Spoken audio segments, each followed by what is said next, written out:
ഈ വരുന്ന മെയ് മാസത്തിൽ മലയാളത്തിൽ നിന്നും റിലീസ് ചെയ്യുന്ന ചിത്രങ്ങൾ ഏതൊക്കെയാണെന്ന് നോക്കാം. ആദ്യത്തെ ചിത്രം മെയ് 1 റിലീസ് ചെയ്യുന്ന പേട്രിയോട്ട് എന്ന ചിത്രമാണ്. മമ്മൂക്കയും ലാലേട്ടനും ഒരുപാട് നാൾക്ക് ശേഷം വീണ്ടും ഒന്നിക്കുന്ന ചിത്രം മഹേഷ് നാരായണനാണ് സംവിധാനം ചെയ്യുന്നത്. കുഞ്ചാക്കോ ബോബൻ, ഫഹദ് ഫാസിൽ, നയൻതാര എന്നിവരും ചിത്രത്തിൽ മറ്റ് വേഷങ്ങളിൽ എത്തുന്നു.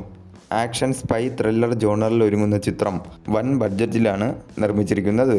സുഷിൻ ശ്യാമാണ് ചിത്രത്തിൻ്റെ മ്യൂസിക് ചെയ്യുന്നത്. അടുത്ത ചിത്രം ഷെയ്ൻ നിഗം നായകനായി മാർട്ടിൻ ജോസഫ് സംവിധാനം ചെയ്യുന്ന ദൃഢം എന്ന ചിത്രമാണ്.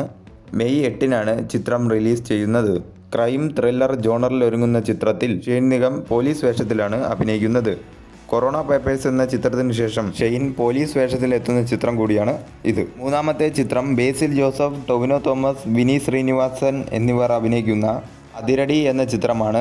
മെയ് 14 ചിത്രം റിലീസ് ചെയ്യുന്നത്. ആക്ഷൻ കോമഡി ജോണറിൽ ഒരുങ്ങുന്ന ചിത്രം അരുൺ അനിരുദ്ധനാണ് സംവിധാനം ചെയ്യുന്നത്.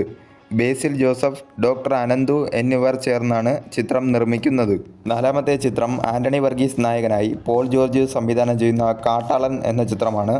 ആക്ഷൻ അഡ്വഞ്ചറായി ഒരുങ്ങുന്ന ചിത്രം മെയ് 14 റിലീസ് ചെയ്യുന്നത്. മാർക്കോ എന്ന ചിത്രത്തിന് ശേഷം ക്യൂബ്സ് എൻ്റർടൈൻമെൻറ്റ്സ് ആണ് ഈ ചിത്രം നിർമ്മിക്കുന്നത്. മലയാളം ഉൾപ്പെടെ 5 ഭാഷകളിലാണ് ഈ ചിത്രം റിലീസ് ചെയ്യുന്നത്. അഞ്ചാമത്തെ ചിത്രം ഈ വർഷം ഏവരും ആകാംക്ഷയോടെ കാത്തിരിക്കുന്ന ദൃശ്യത്തിൻ്റെ 3ാം ഭാഗമാണ്.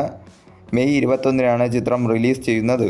ജോർജ് കുട്ടിയും കുടുംബവും മൂന്നാമതും എത്തുമ്പോൾ ജിത്തു ജോസഫ് എന്ത് സർപ്രൈസാണ് ചിത്രത്തിൽ കരുതി വച്ചിരിക്കുന്നത് എന്നാണ് ഏവരും ആകാംക്ഷയോടെ കാത്തിരിക്കുന്നത്. ആറാമത്തെ ചിത്രം ജോജു ജോർജിനെ നായകനാക്കി ഷാജി കൈലാസ് സംവിധാനം ചെയ്യുന്ന വരവ് എന്ന ചിത്രമാണ്. മെയ് 28 ചിത്രം റിലീസ് ചെയ്യുന്നത്. ആക്ഷൻ ത്രില്ലറായി ഒരുങ്ങുന്ന ചിത്രം ഏവരും പ്രതീക്ഷയോടെയാണ് കാത്തിരിക്കുന്നത്.